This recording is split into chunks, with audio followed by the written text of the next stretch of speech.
O processo do tempo na vida do crente. O que eu disse?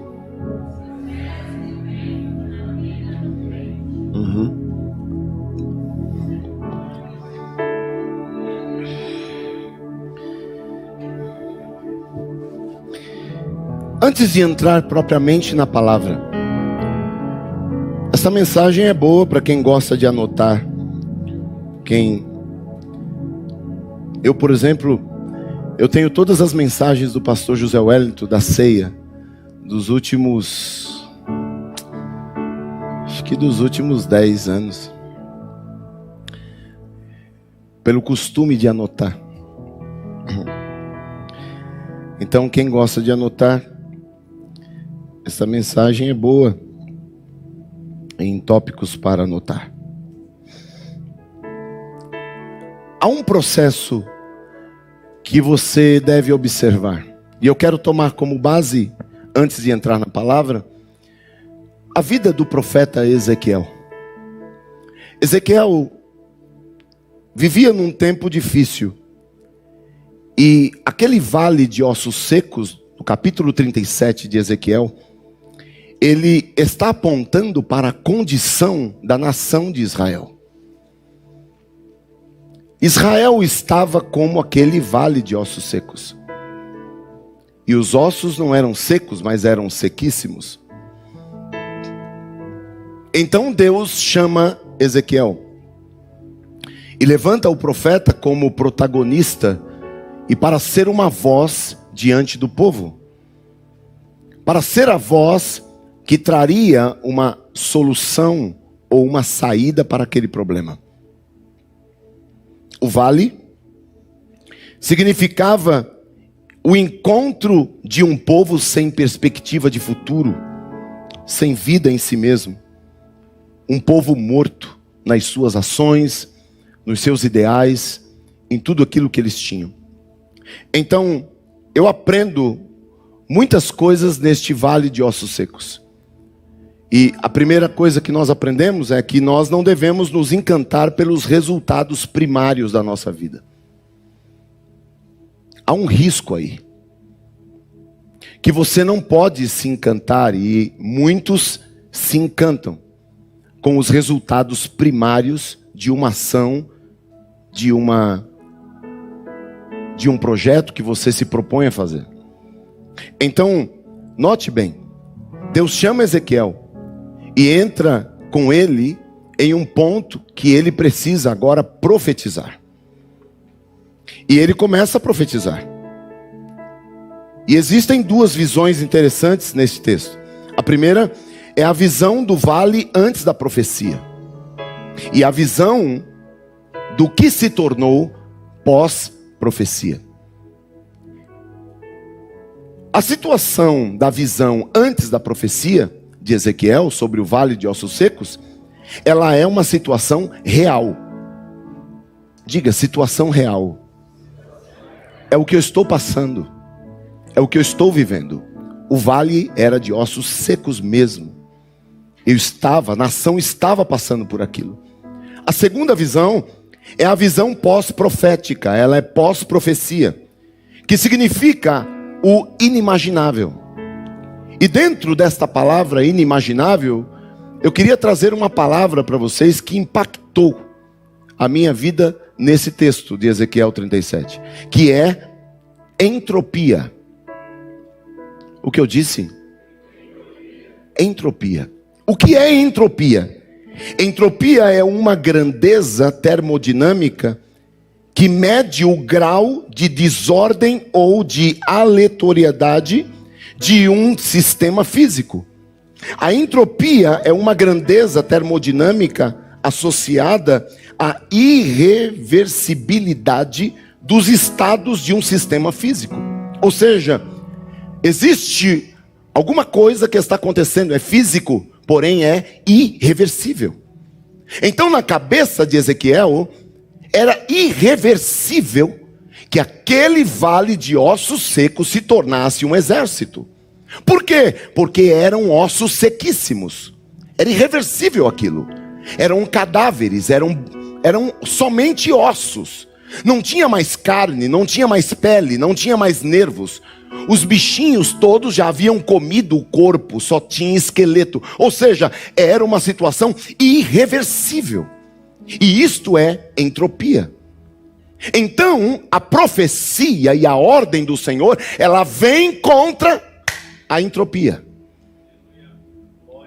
E eu amo quando o Senhor nos coloca em situações dessas, que confrontam a nossa fé.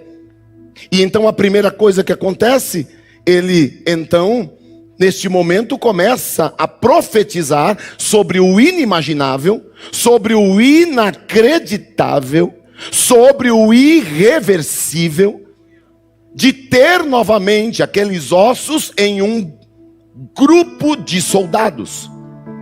A primeira profecia é sobre os ossos. E quando ele profetiza, ativa-se os códigos de cada osso. Porque o nosso corpo humano, ele tem código. Então, o código de um osso do dedinho da mão procurou a mão do outro código correspondente. Quando vem a profecia nunca vem para bagunçar, ela vem para ordenar. E quando ele profetiza, ativa-se o milagre e começa a se unir osso a osso. E Deus ativa o código. Então não tinha risco do fêmur de uma mulher se juntar com um osso da tíbia ou de qualquer outro osso da perna, de qualquer outro, de um homem, por exemplo. Por quê? Porque cada um procurou o seu código. Isso foi a primeira coisa. Depois, isto encantou Ezequiel. Por quê? Porque ele volta a profetizar. E quando ele volta a profetizar, ativou-se a reconstrução dos nervos. Então começaram a aparecer do nada os nervos e os tendões. Agora era osso com osso, e os tendões e os nervos e a musculatura cobrindo o corpo. Por causa da profecia. Porque antes a boca de Ezequiel estava fechada. Mas agora a boca dele se abre. Há poder. Quando a minha boca, quando a sua boca se abre. Você precisa tomar muito cuidado com o que fala e da maneira que fala. Porque há peso nisso aí. A entropia foi confrontada pela ordem divina. A ordem divina não está submissa a uma entropia, a uma irreversibilidade dos fatos.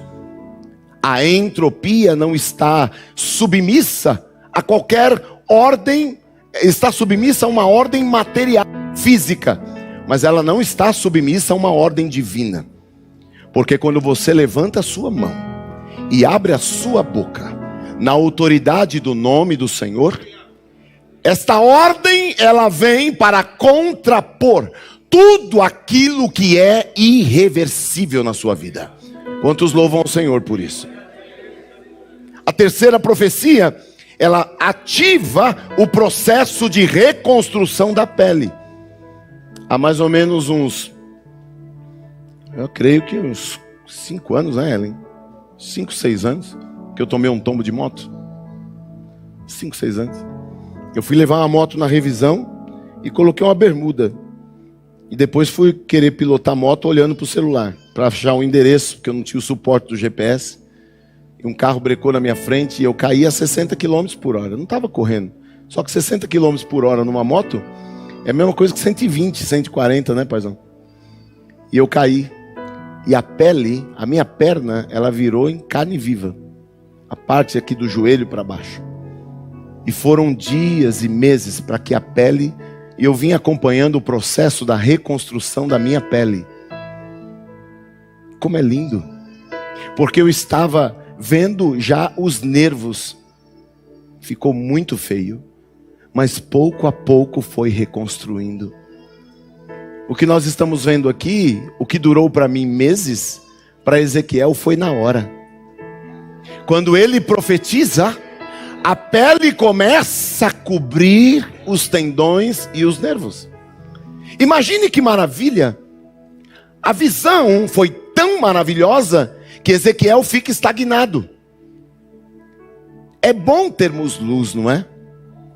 Não é bom ter luz, iluminação, uma iluminação agradável, não ofusca. Agora imagine se eu estivesse aqui com 3 holofotes ou 4 holofotes aqui na frente, jogando luz em cima de vocês. Nós temos aqui uma arquiteta por excelência. Imagine, Leonice, se eu jogo luz no povo, com 2.000, com 6.000 lumens, e coloco também 2.000 watts de potência. O que eu vou fazer com vocês? Será que vocês vão conseguir olhar para mim? Vai o quê? Ofuscar. Assim como você olha para o sol, você consegue olhar para um sol do meio-dia e ficar olhando para ele? Não é muito forte?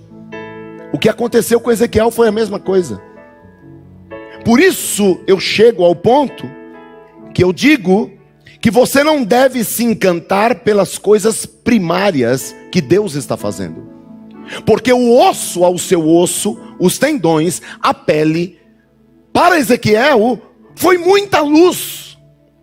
Foi tanta luz que ele ele estagna, quando ele deveria chamar o espírito. Porque o boneco estava morto. Então Ezequiel parou diante das luzes.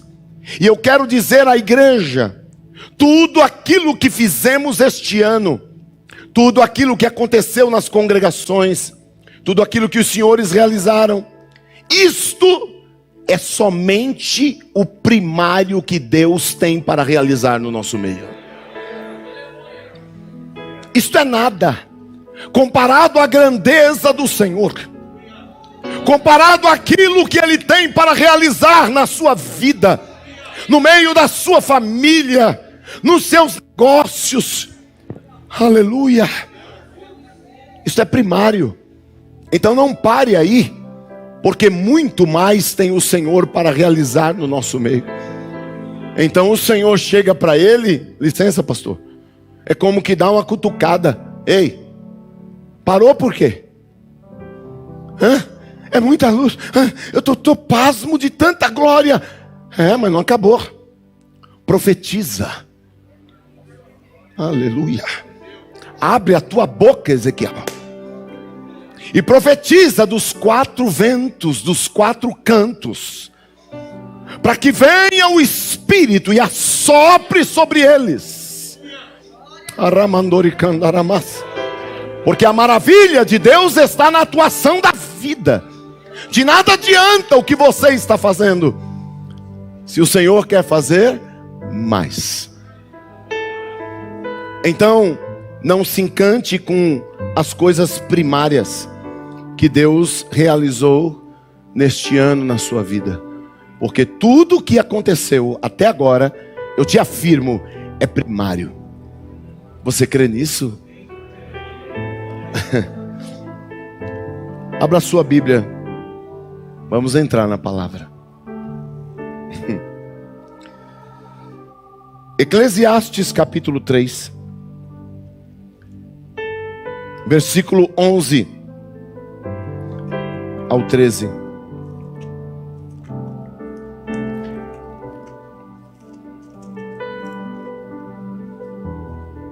Estou cansando vocês?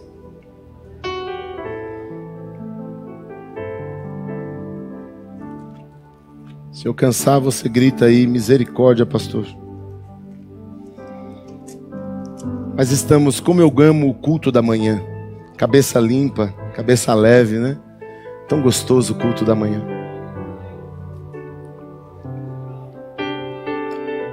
Delicadeza da minha parte até agora não ter saudado os nossos irmãos que estão conosco de todas as nossas congregações, acompanhando o nosso culto de ceia. Logo mais estarão ceando conosco irmãos que estão conosco de outros estados. Delicadeza da minha parte, me perdoe. Eu queria pedir à igreja uma salva de palmas a todos esses irmãos que estão conosco na live. Obrigado. Obrigado por acompanhar o nosso trabalho. Que Deus abençoe vocês em nome de Jesus. Eclesiastes 3:11 diz: tudo fez Deus formoso ao seu devido, igreja, tudo fez Deus formoso no seu devido, também pôs a eternidade no coração do homem, sem que este possa descobrir as obras que Deus fez desde o princípio até o fim. Tudo que Deus fez foi bom e é bom. E tudo fez Deus no seu tempo. O tema que estamos falando é o processo do tempo na vida do crente. No hábito ou no âmbito do tempo, quando nós não nos atualizamos e perdemos noção do tempo, perdemos muito. E muitos de nós deixamos de ganhar. E o problema não é perder só. O problema é deixar de ganhar. Porque você deixa de ganhar muito quando não tem noção e ciência do tempo. O perigo no quesito do tempo é chegar tarde. É quando chegamos tarde e perdemos as oportunidades da vida. E isto é um problema sério. Versículo 12 diz: sei que nada há melhor para o homem do que regozijar-se e levar a vida regalada. E também que é dom de Deus que possa o homem comer, beber e desfrutar o bem de todo o seu trabalho. A minha tradução é um pouco diferente de vocês, mas o sentido é o mesmo. Erra muito aqueles que criticam os que levam uma vida regalada. Erram muito aqueles que criticam aqueles que levam uma vida boa. Porque diz o texto que levar uma vida boa é um dom de Deus. Usufruir do bem do seu trabalho, das suas finanças, da sua riqueza, é um dom de Deus. Então, se há um hábito em você de criticar A, B, C, D ou E, pare com isso. Porque você precisa e Deus quer que nós vivamos bem. Deus quer que nós vivamos bem. Deus tem prazer quando me vê, a mim, a você, andando num bom carro, morando numa boa casa, sentando-se num bom sofá, assistindo alguma coisa com os seus filhos, um programa que lhe agrada, que lhe traz comunhão. O Senhor sente prazer nisso, porque isso é um dom de Deus. E muitos não conseguem desfrutar deste dom. E muitos que não conseguem desfrutar, criticam aqueles que desfrutam. Então, se este é um hábito seu, esta manhã é propícia para a correção. Corrija-se. Não faça mais isso. Mas busque este ponto na sua vida, que você possa ter uma vida regalada, regada de bênçãos, porque o Senhor, Ele abre portas, e a bênção do Senhor, ela vem sem arrependimento, e a bênção do Senhor enriquece e não acrescenta dores. E eu lanço uma palavra profética sobre você nesta manhã, que as portas do tesouro se abrirão sobre a sua vida, para que todo espírito de escassez, de crise, de ausência das coisas, elas saiam da sua vida, e que você trilhe um caminho de bonança e de prosperidade.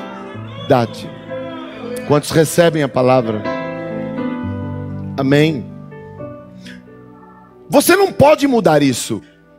Deus colocou na mente do homem e da mulher a consciência da eternidade do tempo. Ainda que ninguém aqui nesta noite, ou que me assiste, pode, ou nesta manhã, ou aqueles que estão comigo nesta manhã na live, podem falar: eu não sou assim. Você é assim. porque foi Deus que te fez assim. Também pôs a eternidade no coração do homem. E esta eternidade fala do tempo, da ciência do tempo, sem que este possa descobrir as obras que Deus fez desde o princípio. Então, você não vai conseguir mudar isso, porque o propósito de Deus foi despertar o ser humano para o valor do tempo. Ninguém pode dizer: eu não tenho isso, eu não tenho aquilo, eu não sou assim. Não, Deus enxertou isso em mim e em você. Glória a Deus, glória a Deus.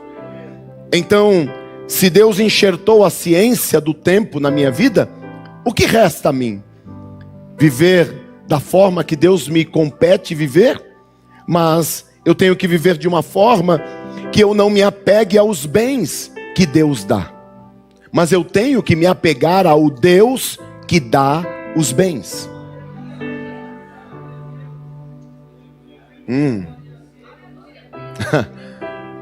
Sinto Deus aqui. O problema é que aqueles que recebem a bênção virtuosa do Senhor e têm as suas finanças, eles se apegam aos bens e deixam menos de Deus em suas vidas. Mas a proposta do Senhor em trazer a ciência do tempo ao coração do homem é que nós vivamos mais apegados a Deus, que nos dá os bens. Então não se apegue a posições, não se apegue a promoções da empresa, não se apegue a isso. Não se apegue aos momentos que você vive dentro de um trabalho, aos elogios, às lisonjas. Não se apegue a isso. Se apegue a Deus. Se apegue ao Senhor, porque é dele que emana todas as coisas. É ele que abre as portas, mas também é ele que fecha as portas. Deus colocou na sua mente a ciência do tempo. Então, diante disso, aqui vai a mensagem. O sentido do tempo leva-nos para 3 estados. O primeiro estado é ser alegre. Uma pessoa que tem ciência do tempo, do seu tempo, é uma pessoa alegre. É uma pessoa que se desproveu da insatisfação, do desgosto, da tristeza, porque ele sabe que tudo que acontece na sua vida é para o seu bem.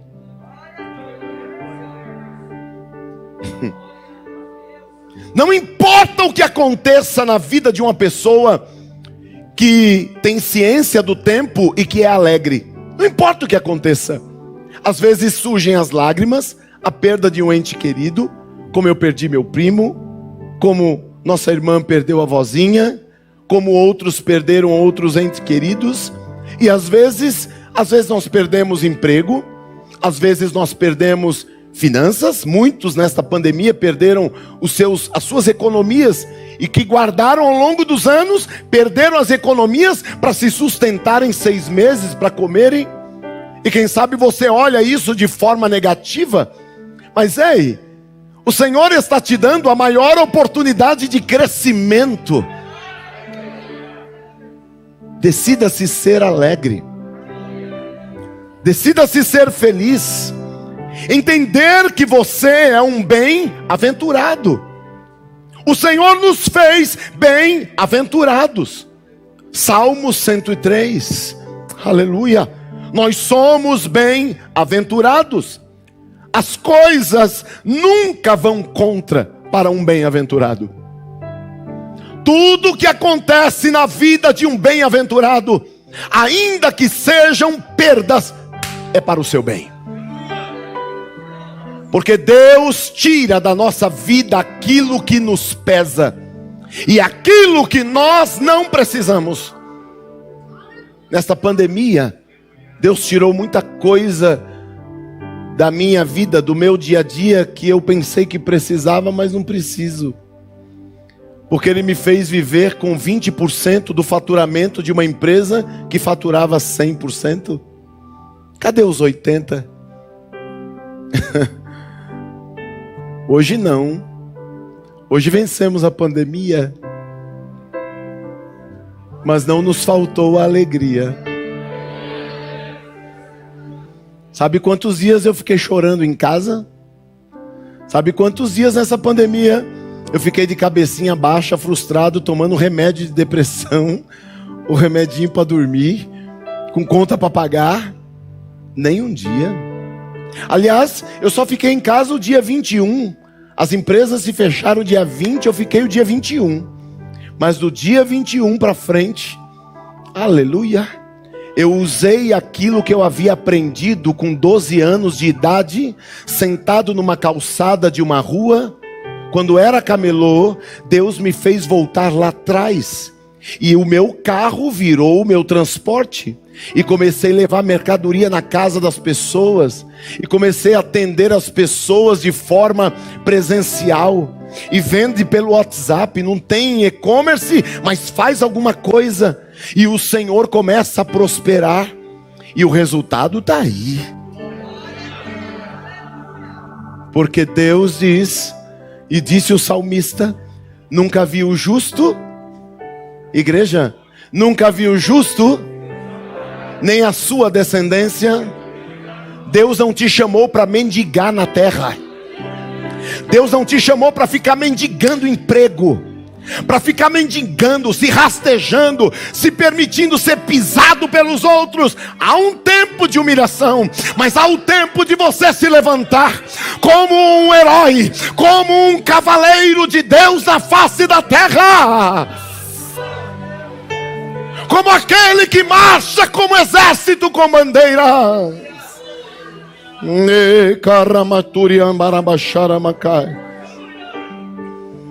Quando você está ciente disso, você tira a tristeza da sua vida, você remove da sua vida o desespero. Então esse desespero que você sente, você tira, e você diz: sai. Tá que nem o irmão que estava expulsando demônio. Isso é engraçado, vocês me fazem lembrar de cada coisa. O irmão estava expulsando demônio. Estava expulsando. Sai em nome de Jesus, sai em nome de Jesus. Era uma casinha com o teto baixo, a fiação toda posta. Aí ele levanta a mão para dar um glória a Deus. Quando levanta, toma um choque. Quando ele toma um choque, sai dali, sai de mim também, que eu tô...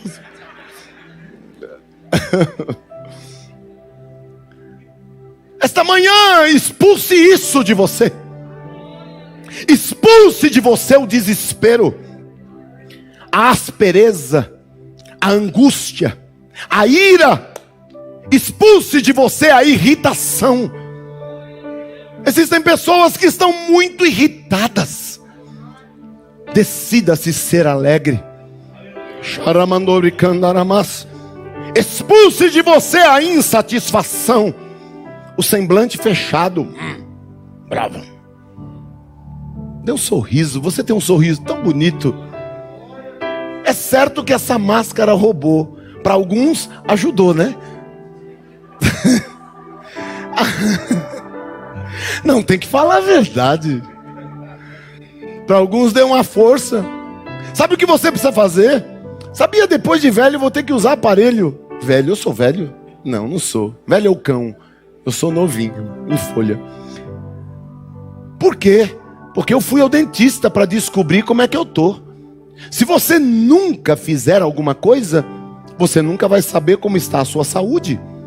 Existem irmãs que há muito tempo não vão para fazer os seus exames da parte feminina.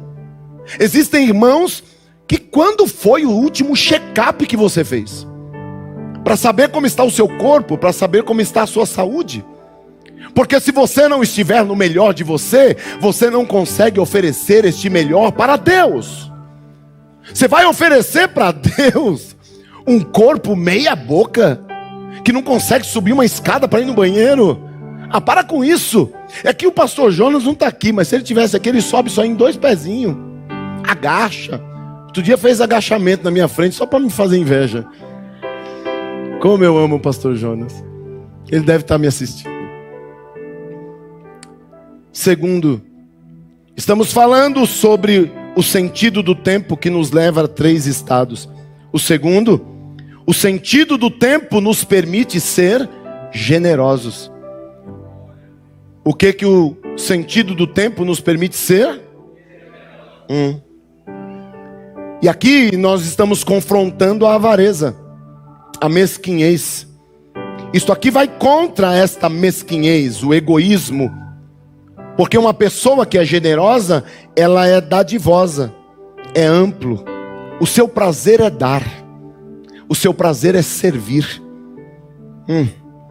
O generoso não é um cântaro, ele é uma fonte. Porque o cântaro, a água se acaba e se seca, e depois se enche. É bom ter um cântaro, mas é muito melhor ter fonte. Porque a fonte, quanto mais ela dá e toma a água dela, mais a nascente produz. Nesta manhã, Deus te chama não para ser um cântaro.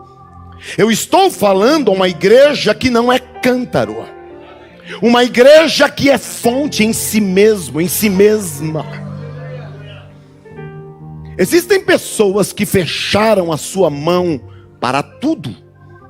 Fecharam a sua mão para a obra. Eu mostrei para vocês há pouco as construções. Olha, nós compramos essas poltronas. E eu orava numa madrugada e falei: Senhor, com o que eu vou pagar isso? Porque eu mesmo, particularmente, tenho alguns limites. Eu vou até algum lugar. Mas Deus, no dia seguinte, eu estava no trabalho e um casal me liga, da nossa igreja: pastor, nós ganhamos um prêmio.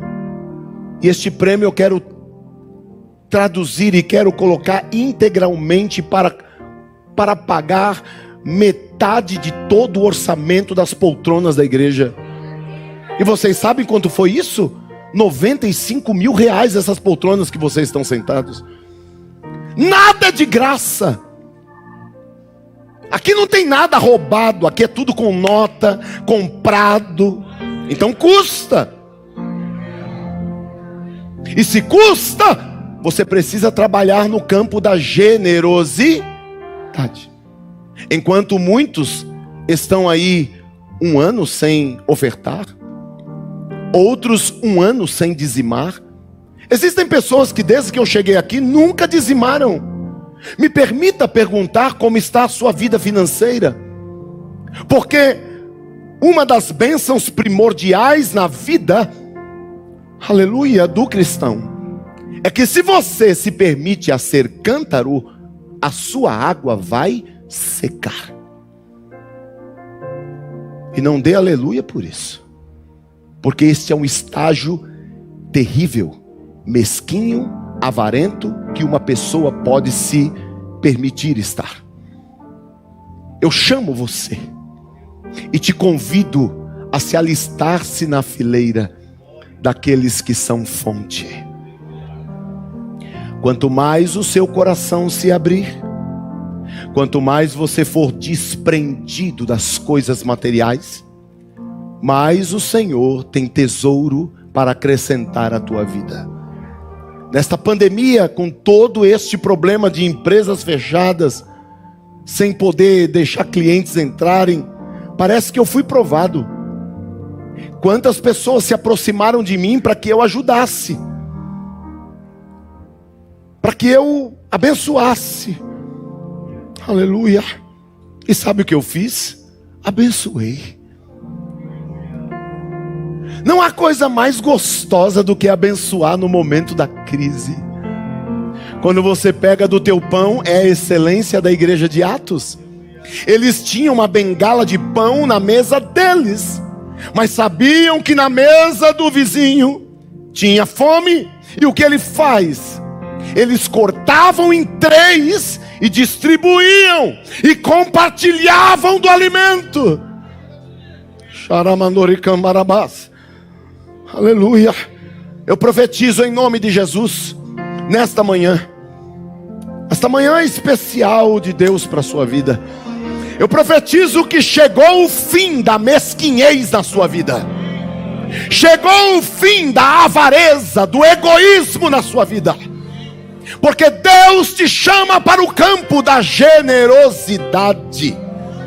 Começa hoje um tempo de generosidade na sua vida. Generoso nas suas dádivas, generoso no serviço, generoso nas finanças. Experimente, nós estamos vivendo um tempo em que muitos na igreja perderam o tempo e perderam a ciência de como é abençoador quando você às vezes, aleluia, tira e é aquela oferta da viúva. Eu estou com você, eu tenho propriedade para falar isso aqui, pastor Alex, pastor Laerte. Dezembro eu completo 2 anos aqui. Sabe quantas vezes, igreja, testifique comigo, por favor, quantas vezes eu preguei de dízimo aqui nessa igreja em 2 anos? Quantas vezes eu falei e tivemos aqui seminários de arrecadação de recursos? Eu estou falando isso porque tem alguns irmãos aqui que eu estou vendo o rostinho novo e você pensa, é tudo igual. Não, senhor, eu nunca pedi nada. Eu sou terrível para pedir, eu não sei pedir. Os irmãos me conhecem. Mas nesta manhã, esta madrugada, eu passei a madrugada inteira em claro. Eu fui dormir, era 5:30 da manhã.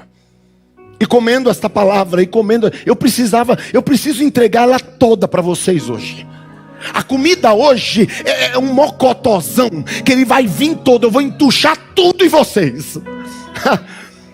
Vocês querem comer mesmo? Tem mais coisa, hein? Ai. Aleluia. Aleluia. Quantos creem que começa o tempo da generosidade? Você está guardando esse recurso para quê? Interessante. Aleluia. Eu decidi não computar mais nada que sai do bolso. Eu só computo aquilo que está chegando. Porque quanto mais eu oferto, mais chega. Quanto mais eu dou, mais tem para dar. Sabe o que é isso? É generosidade. É você ver um irmão aflito e não foge dele, falando assim, meu Deus, eu vou sair por aquela porta, porque se aquele irmão me ver, ele vai me pedir emprestado um recurso. Tem gente que foge para não confrontar com a escassez de alguém, porque tem medo. Eu vivi isso na minha casa. Eu vinha com meu pai para uma congregação que meu pai não tinha gasolina para voltar para casa. Quando meu pai vinha caminhando no corredor, o irmão Pedro, ele andava assim. Meu pai andava assim. Ele encaixava a coluna, era uma perna mecânica. E quando ele vinha, eu era pequeno e eu me lembro quando as pessoas iam se afastando. Será que hoje ele vai me pedir? Hoje eu não vou dar. Aí saía um para lá, outro para cá. Quantas vezes eu vi meu pai na porta do templo e chegava sempre alguém, um coração generoso.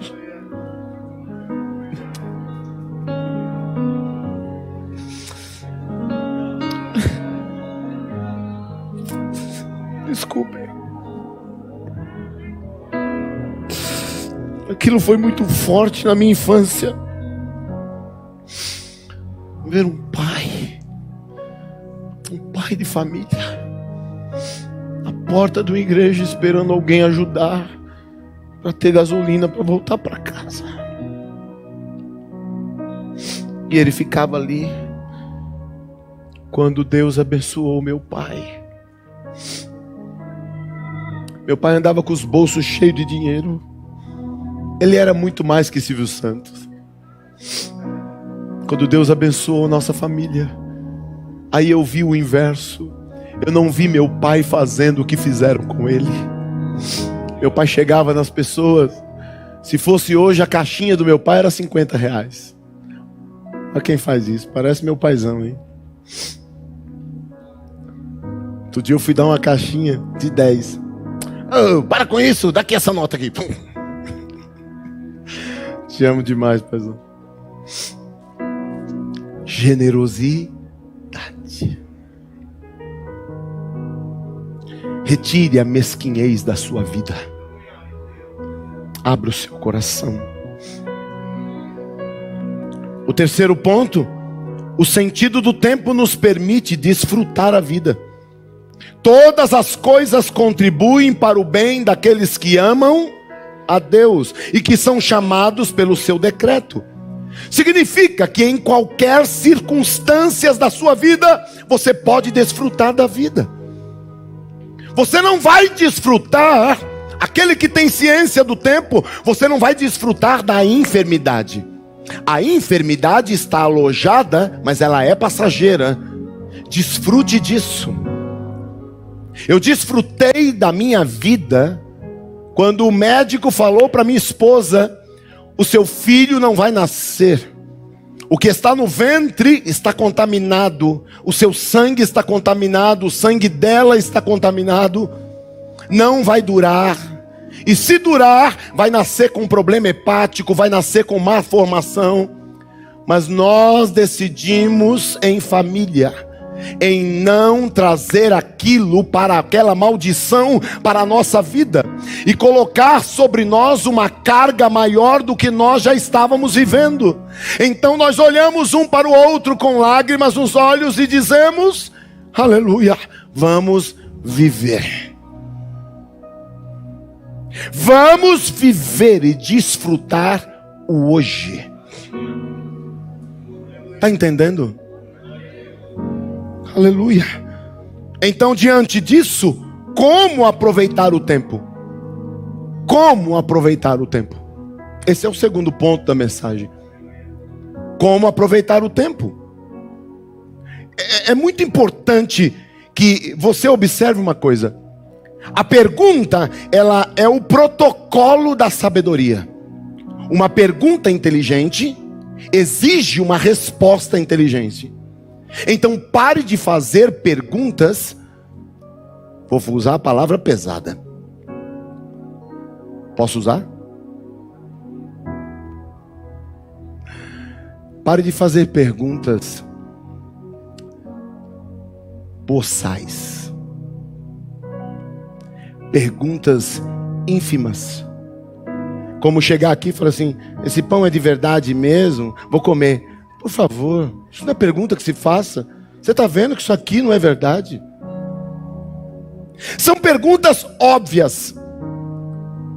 Tem muita gente perdendo tempo fazendo perguntas, às vezes dentro de casa, nos seus relacionamentos, perguntas que está diante de você. Ative a sua mente. Você tem a mente de Cristo. Faça perguntas inteligentes. Faça perguntas inteligentes nas suas orações, falando com Deus, porque perguntas inteligentes exigem respostas inteligentes. Então, como aproveitar o tempo? Aleluia. A pergunta inteligente exige a resposta, e a resposta une o conhecido com o desconhecido. Primeiro, como é que eu devo aproveitar o meu tempo? E aqui pega: dar. Eu quero que você, se você está anotando, anote isso, por favor. Se você não anotou nada até agora, anote isso. Como é que eu posso dar valor ao meu tempo? Como é que eu posso aproveitar melhor o meu tempo? Primeiro, dar sentido ou valor à sua hora. O que eu disse? Muito bem. Lá em Mateus capítulo 26, versículo 40, diz assim: e voltando para os discípulos, achou-os dormindo, e disse a Pedro: então, nem uma hora pudestes vós vigiar comigo? Olhe para mim. Já imaginou se Jesus não tivesse falado desta forma? Se Jesus não tivesse falado da hora, nós nunca saberíamos o valor do tempo, porque Jesus valorizou uma hora. Você nunca saberia o valor do seu tempo. Então você precisa dar sentido ou valor à sua hora. Porque existem momentos na nossa vida que nunca mais irão voltar atrás naquela hora que você perdeu. Aquela hora que você perdeu, não volta mais. Os discípulos poderiam falar com Jesus sobre qualquer assunto, menos sobre a hora que eles perderam na oração. Por quê? Porque eles não foram. Eles não compareceram. Aliás, eles estavam no monte, estavam com a presença de Jesus, mas não valorizaram o seu tempo, a sua hora.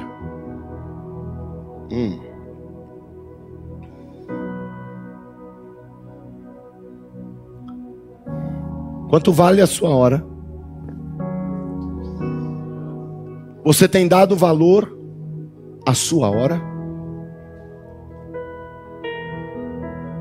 Eu gosto desse silêncio. Esse silêncio me agrada. Porque eu sei que o Espírito está ativando a sua mente nesta manhã. Porque nós nunca perdemos tanto tempo como hoje. Você já cronometrou o que consegue fazer em uma hora? Você já cronometrou? Outro dia eu fiz uma viagem com a minha família há poucos dias. E nós fomos fazer uma caminhada numa montanha, uma trilha. Aí a mulherada, estava todo mundo, minhas sobrinhas, minha esposa e tal. E quando junta um monte de mulher, elas falam muito pouco. Elas quase não gostam de falar. E eu estava no meio daquela natureza, aquele cheiro gostoso, um clima gostoso, o barulho do mar lá embaixo. Sabe aquele cenário propício de descanso, de esvaziamento da mente. E elas e falando. E eu sei que isso só muda de endereço, não tem problema. Mas e é bom que elas falem, porque as mulheres são as únicas criaturas na face da terra que conseguem falar. Outro dia nós fizemos uma viagem. Eu fui com meu sogro e com a minha sogra. Nós fizemos uma viagem de 3 horas de carro. Sabe quantas vezes elas repetiram o assunto? Nenhuma. Chegou uma hora que o meu sogro, nós olhamos um pro outro. Falei assim: acabou o seu assunto? Ele falou: meu acabou já. Mas lá atrás era e não trocava o assunto, e não mudava, não repetia o assunto. Aí o que eu fiz lá na montanha? Eu cronometrei 1 minuto. Falei: gente, 1 minuto de silêncio. Morreu alguém, tio? Não morreu ninguém. Não morreu ninguém. 1 minuto de silêncio, só pra gente ouvir o barulho do mar e cheirar esse cheirinho gostoso, tal. Eu falei assim com jeitinho com eles. E tá bom. Aí ficaram. Aí daqui a pouco você escuta assim o barulhinho, as meninas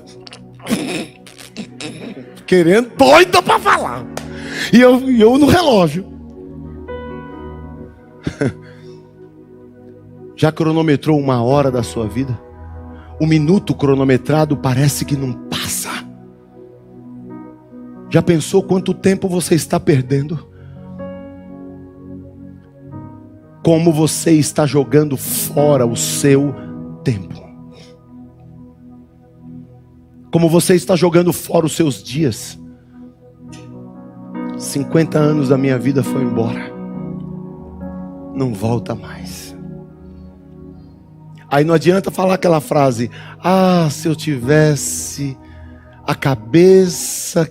É a famosa frase: se eu tivesse a cabeça que eu tenho hoje com o corpo de ontem, com a disposição de ontem. Mas hoje eu estou que nem Caleb. Eu vou chegar nos 85. Vou passar dos 75 e vou falar que nem Caleb. Tal como era a minha força com 40 é hoje.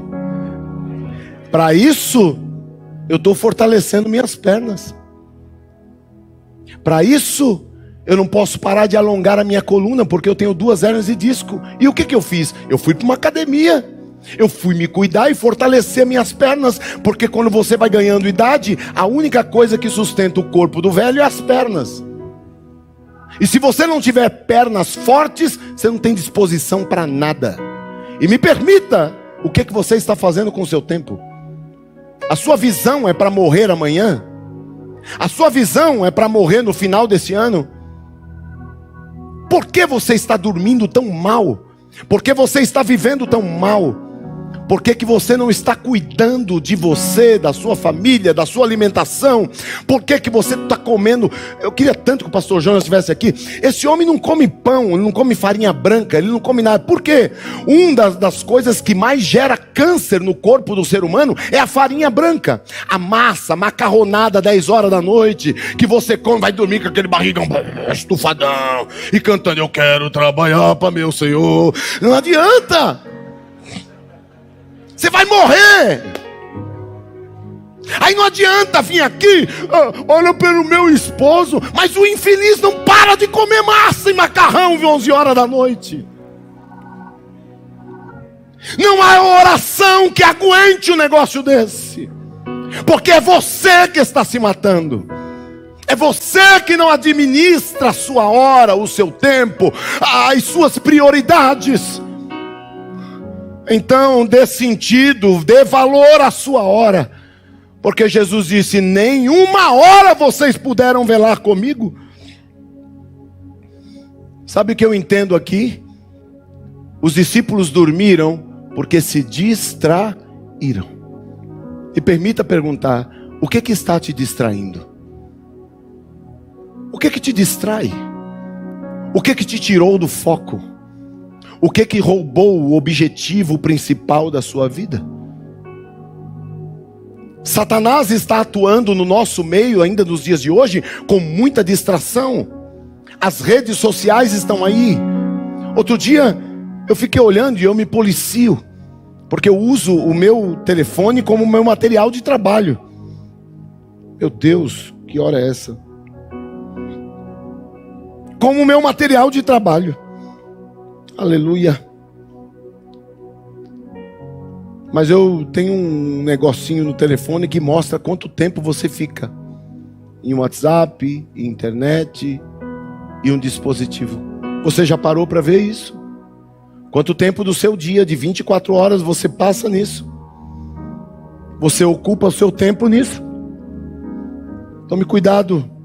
Segundo, dê utilidade ao seu tempo. Aleluia. Eclesiastes 3,17. Então disse comigo: Deus julgará o justo e o perverso, pois há tempo para todo propósito e para toda boa obra. Cada pessoa, justa ou ímpia, dará conta a Deus do seu tempo. E isso responde na hora certa, que é permitir galardão por haver acertado. Não adianta você responder, e este ponto é muito sério. Não adianta você responder na hora errada. Você precisa dar utilidade ao seu tempo. Eu exemplifico com um exemplo da minha vida que marcou a minha vida, e que eu já pedi perdão ao Senhor por ele. Mas eu sei que darei conta a Deus por este momento e por todos os momentos. Que momento foi esse, pastor? Eu estava procrastinando a visita para uma pessoa que estava afastada dos caminhos do Senhor e estava no leito da UTI. E a pessoa, e eu falei todo dia, falei: hoje eu vou, e enrolado, trabalho, telefone, um monte de coisa, empresa, e igreja, e ocupação, e vai para lá, e nada de ir visitar a pessoa,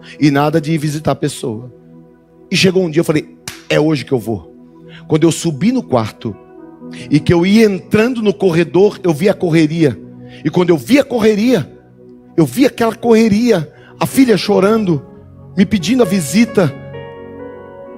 E quando eu olhei aquilo, a menina olhou e falou: pastor. E eu estou com aquela frase até hoje no meu ouvido: o senhor chegou tarde.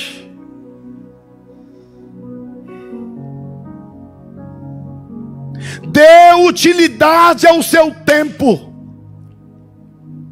Assim como muitos que podem ajudar, mas chegam tarde. Vêem tudo acontecendo. Vamos lançar um projeto de um novo templo, mas nunca se envolve.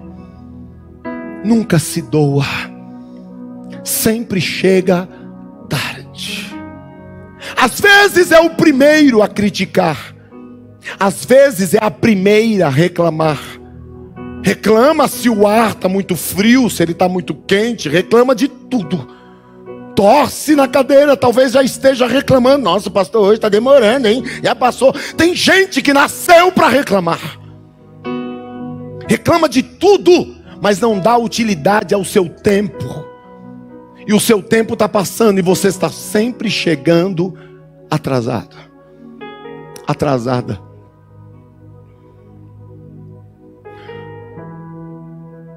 Eu saí dali e o meu desejo é que Jesus, eu falei, Senhor, eu quero pedir o perdão dos meus pecados agora. Me leva agora, me mata agora, eu não quero viver. Mas Deus me fez viver até hoje e eu vivo com isso. E assim como eu sei que eu estou falando para muita gente que poderia ter feito muita coisa aqui. Você já poderia ter se envolvido muito mais na obra. Você poderia ter evangelizado muito mais. Você já poderia ter ganho muito mais almas. Você já poderia ter lido a palavra e ter se ingressado no projeto Clube da Bíblia. Você poderia ter se ingressado com os jovens. E você está aí, é uma adolescente que vem no culto esporadicamente. A mãe tem que ficar te carregando no colo, te puxando, empurra daqui, empurra dali, e o teu tempo está passando e você não está dando utilidade ao teu tempo. Você está dando tempo a namoricos, a tantas outras coisas, mas você não está dando tempo à primazia da sua vida.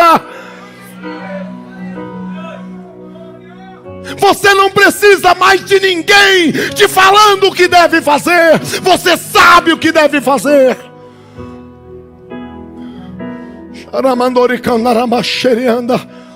Você sabe que precisa apresentar um louvor melhor. Você sabe que precisa ser mais servo do Senhor. Você sabe que precisa ler mais a palavra do Senhor. Você sabe que precisa ser um líder melhor. Aleluia. Às vezes passa semanas sem vir ao templo. E com essa moda agora da live, fica aí amuado debaixo de coberta, assistindo o culto debaixo de cobertor. Sangue de Jesus tem poder. Eu nunca assisti um culto debaixo de coberta, deitado na minha cama. Pelo contrário, eu coloco uma roupa como se estivesse para a igreja e ainda passo perfume. Porque fedido é o cão. Aleluia. É o meu Deus que está me vendo, não é você. Eu não faço para você, eu faço para o meu Deus. O que eu tenho é para Ele, é para a glória dEle, é para o louvor dEle. Dê utilidade ao seu tempo. Pare de ser sempre aquela pessoa cheia de justificativas, de desculpinhas baratas, desculpinhas, sabe, insignificantes. Deus está cheio disso. Desculpinhas para isso, para aquilo e para aquilo outro. Entre na fileira daqueles que vão morar no céu.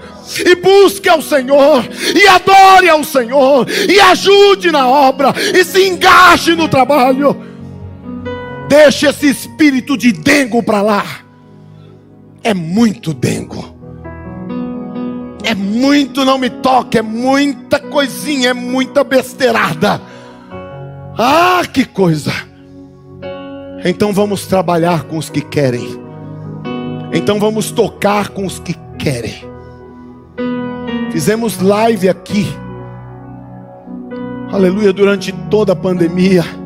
E eu louvo a Deus pela equipe que o Senhor me deu para fazer esta obra. Equipe valente. Alguns ficaram doentes junto comigo, mas estão juntos. Aleluia, glória a Deus. E você onde está? Dê valor ao seu tempo, dê utilidade ao seu tempo. Que o Espírito nesta manhã ative a palavra e te faça viver na posição do teu hoje. Em nome de Jesus, pare de viver. E não adianta eu falando esta palavra, o sentido não é te trazer culpa. Não é isso. E não adianta você estar aí matutando, dizendo, ai meu Deus, eu poderia ter feito o mesmo. Eu poderia, calma, você chegou tarde. Em relação à ajuda àquela pessoa que você poderia ter ajudado, você chegou tarde. Em relação àquele dízimo que Deus tocou no teu coração para um projeto da igreja, que você tinha 50 mil reais na conta, e você poderia ter dado uma oferta de 10, dizendo, eu vou dar para esse pastor aí. Eu não vou dar, não é muita coisa para eles administrar. Muita coisa o quê? Para o tesouro do Senhor. Você não tem noção dos valores que são gastos na casa do Senhor, em tudo isso que nós estamos fazendo. Mas até aqui nos ajudou o Senhor. A igreja não deve nada. O nome da igreja está limpo. O nome de Jesus está sendo glorificado nessa cidade. Aleluia, oh glória! Com o seu dízimo ou sem ele, a obra está sendo feita e o nome do Senhor está sendo exaltado. Se você não der, Deus levanta quem der. Se você não se alistar, Deus tem os seus soldados. E se são 300, muralha cai com 300. Deus não precisa de multidão para operar. Ele só precisa de alguém que se disponibilize. A minha oração é que o Espírito ative agora e te tire do pensamento do teu passado, e também te remova do teu futuro e te traga para o teu hoje. O que você pode fazer com a tua vida hoje? O que você pode fazer com os teus bens hoje? Aonde que você pode fazer? Aonde? Qual é o grupo que você vai se engajar? Qual é a situação? Você está dependendo de mim para evangelizar? Você está dependendo de mim o quê? Para ir numa praça pública, para estender, ir no terminal de ônibus hoje à tarde e distribuir os folhetos e falar do amor de Deus? O que é que você está esperando? Fala para mim. Você está esperando que eu vá? Você está esperando um pastor? Você está esperando o quê? Dê valor, dê utilidade ao seu tempo. Aleluia.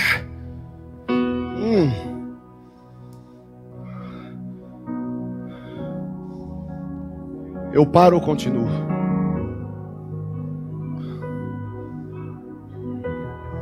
Eu queria ter uns 300 Walter, porque o meu desejo era ouvir isso da igreja.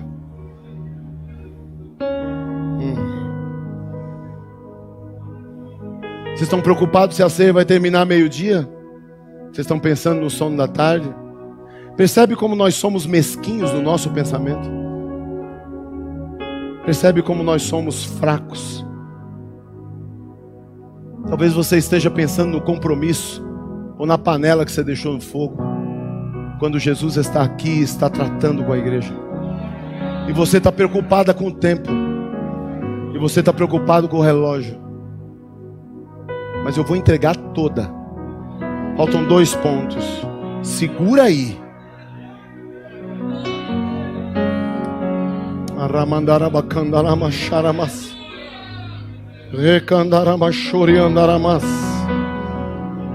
Aleluia. Me acompanhe no texto de Neemias 2, capítulo 4, versículo 6. Terceiro ponto. Aleluia. Como eu posso valorizar, aproveitar melhor o meu tempo? O terceiro ponto é: ponha prazo a todo o trabalho que você faz. Ponha prazo. Versículo 4 diz: e o rei me disse: que me pedes agora? Então orei ao Deus dos céus e disse ao rei: se é do agrado do rei, se o teu servo é aceito em tua presença, peço-te que me envies ajudar a cidade dos sepulcros de meus pais, para que eu edifique. Versículo 6. Então o rei me disse, estando a rainha assentada junto a ele, estava o rei e a esposa: quanto durará a tua viagem? E quando voltarás? Porque ele era funcionário do rei. E aprove ao rei enviar-me, e apontando-lhe eu um certo tempo. Outra tradução diz prazo. Então eu aprendo que você e eu precisamos colocar prazo nas nossas coisas, nas nossas ações. O prazo dá às pessoas, aleluia, a alegria de viver. Ou seja, uma pessoa que coloca prazo nas suas ações é uma pessoa que sabe viver. Porque ele sabe quando começa um projeto e qual é o prazo que termina o projeto. Agora, uma pessoa que vive assim é uma pessoa, aleluia, que tem muitas prerrogativas. Mas uma pessoa que vive em desordem e vive sem prazo, você não tem prazo. Você entra num projeto e você se propõe a fazer alguma coisa e você sabe quando entra, mas você não sabe quando sai. Ou seja, você passa a vida toda batendo na mesma tecla, sem crescimento, sem prosperidade e sem terminar o que começou.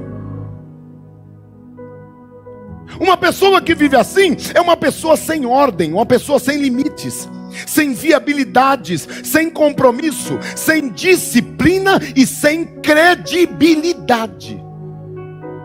Repita isso comigo. Uma pessoa que não coloca prazo é uma pessoa sem ordem, limites, viabilidades, compromisso, disciplina e credibilidade. Uma pessoa que não coloca prazo, ela não tem crédito com nada. Não tem palavra que dure. Aleluia.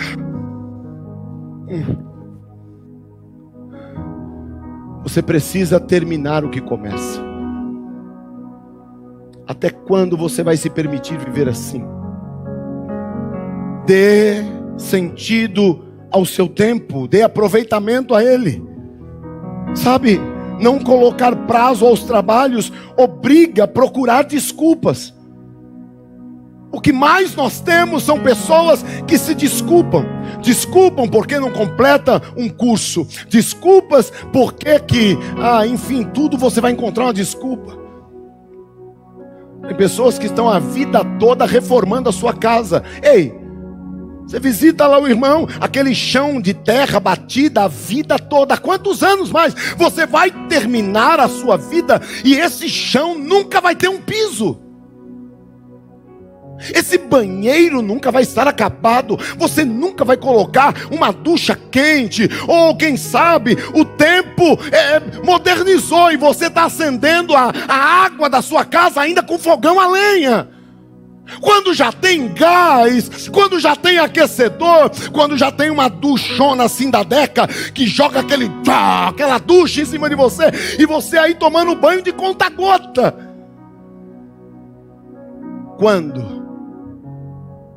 Quando você vai acabar o que começou? Eu trago uma proposta para a igreja nesta manhã. Que em nome de Jesus você termine o que começou. Ainda neste ano termine o que você começou. Fale com o pedreiro, quem for, fale o que você quiser. Até quando? Eu conheci um irmão, ai meu Deus, eu conheci um casal, eu fui na casa deles e fui visitá-los, não é que não, foi lá pro lado da Zona Leste. Eu fui visitar e eu falei, irmão, e ele foi, na hora tinha só o quarto dele, quando ele senta na cama, levanta a outra ponta, aí a cama fica assim, a cama de casal. Eu falei, mas que é isso? Ele falou, pastor, um pezinho. Eu falei, rapaz, você não consertou isso ainda? Não, isso aqui. Eu falei, quanto tempo que esse negócio tá assim? Rapaz, uns 2 anos mais ou menos. Eu falei, 2 anos você morre, você dorme na cama desse jeito. Eles têm que deitar juntos, porque senão um levanta, aí a cama fica que nem uma gangorra. Até quando? Até quando você vai viver sem projetos? Até quando você vai viver sem prazo? Até quando você vai viver sem colocar limites à sua vida? Ei, Neemias chegou com o projeto pronto, porque na hora que surgiu a oportunidade do rei o chamar, ele já estava com o projeto pronto. Sabe qual é o teu erro? E o erro de muitas pessoas é que você está esperando prospectar os teus sonhos, esperando o rei te chamar. Aí quando chama, aí você, e aí, o que me pedes agora? O que você me pede agora? Hein? Vitrola? Prospecte. O teu curso, o teu futuro, a tua casa.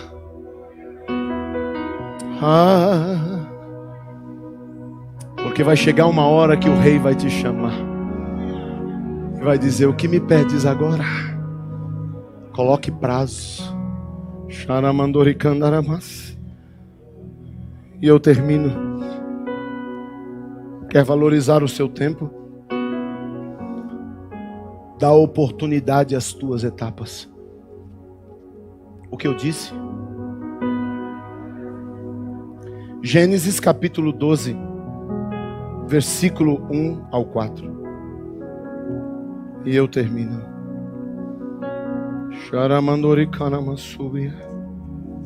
Junto a ti. É esse tom?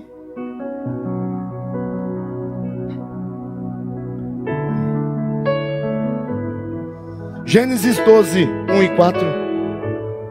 Ora, o Senhor disse a Abraão: sai-te da tua terra e da tua parentela e da casa de teu pai para a terra que eu te mostrarei, e far-te-ei uma grande nação, e abençoar-te-ei, e engrandecerei o teu nome, e tu serás uma bênção. E abençoarei os que te amaldiçoarem, e amaldiçoarei os que te amaldiçoarem. E abençoarei os que te abençoarem, e amaldiçoarei os que te amaldiçoarem. E em ti serão benditas todas as famílias da terra. Assim partiu Abrão. Leia o 4 comigo, 1, 2, 3. Assim partiu Abrão, como o Senhor lhe tinha dito, e foi Ló com ele. E era Abrão da idade de 75 anos, quando saiu de Harã. Dê oportunidade às tuas etapas. Mesmo que a tua etapa surja a 75 anos de idade. Se a palavra vem em qualquer etapa da sua vida, acredite na palavra. Acredite nos mistérios de Deus. Acredite na ordem divina.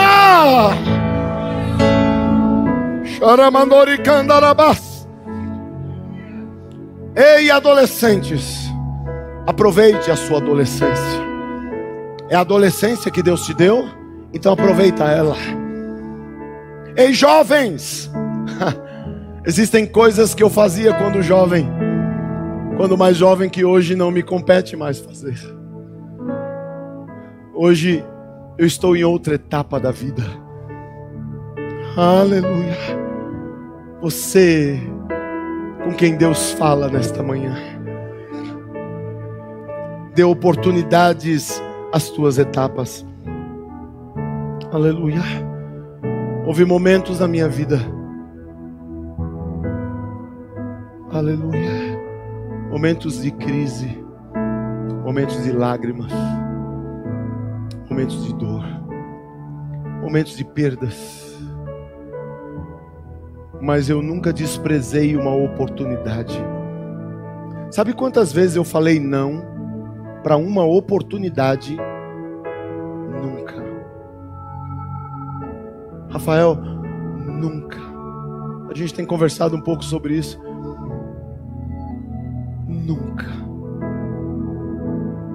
Nunca alguém colocou um projeto diante de mim que eu dissesse: não posso, não vou, não faço. Esta manhã é uma manhã de perdão, em que o Senhor limpa a tua vida, e no nome de Jesus há um novo tempo para você. Você precisa sair daqui um servo diferente, uma serva de Deus diferente. Fiquemos em pé.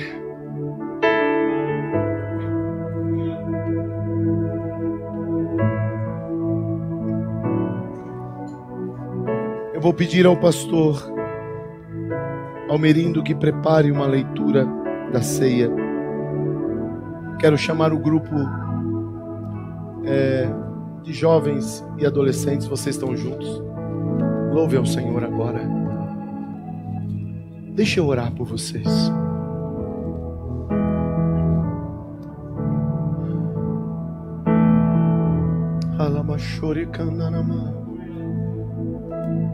Eu quero pedir que a igreja curve a sua fronte e feche os seus olhos. É uma manhã de concerto. É uma manhã de dádivas. Oh.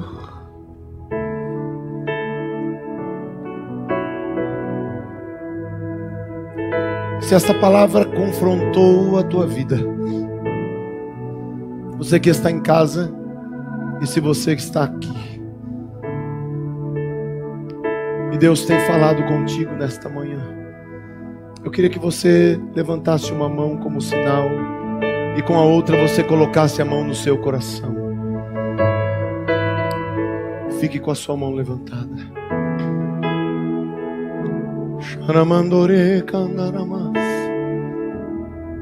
Senhor,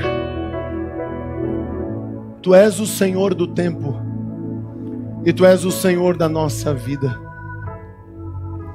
O inimigo tem tentado roubar de nós a estabilidade, roubar de nós o equilíbrio, e roubar de nós a humildade, roubar de nós a destreza, roubar de nós a intrepidez, roubar de nós a falta de solidificação na nossa fé, na nossa vida. Ah, Senhor, e em Teu nome, não queremos ouvir mais que chegamos tarde. Queremos fazer o melhor para Ti. Queremos fazer o melhor, não só para as pessoas que estão à nossa volta, mas para os domésticos da fé, para aqueles de casa. Senhor, em Teu nome, atua agora, e que se desprenda todas as amarras, e que no nome de Jesus caiam por terra todo o trabalhar do inimigo contra a vida das famílias representadas neste lugar. E agora, aonde há ausência de alegria, chega agora. Senhor, aonde há, Senhor, ausência de paz, chega agora. Aonde há ausência de generosidade, de bondade, chega agora. Senhor, em Teu nome, eu Te suplico, Senhor, que as Tuas mãos se estendam, oh meu Deus querido, e que todas as pessoas a partir de hoje em Ti possam desfrutar do fôlego de vida. Senhor, em Teu nome, ajuda-nos a administrar o nosso tempo de tal forma que glorifique e dignifique o Teu nome. Pai, em nome de Jesus, eu Te peço agora que aonde há uma lágrima de tristeza, de angústia, que agora seja revertida em lágrimas de alegria. Que agora, Senhor, aonde há um sentimento de culpa, de pecado, Senhor, lava-nos no Teu sangue agora. Quando vamos tomar parte do Teu corpo, do Teu sangue, enche-nos de Ti, enche-nos de Ti. Oh, junto a Ti, Teu amor me envolve,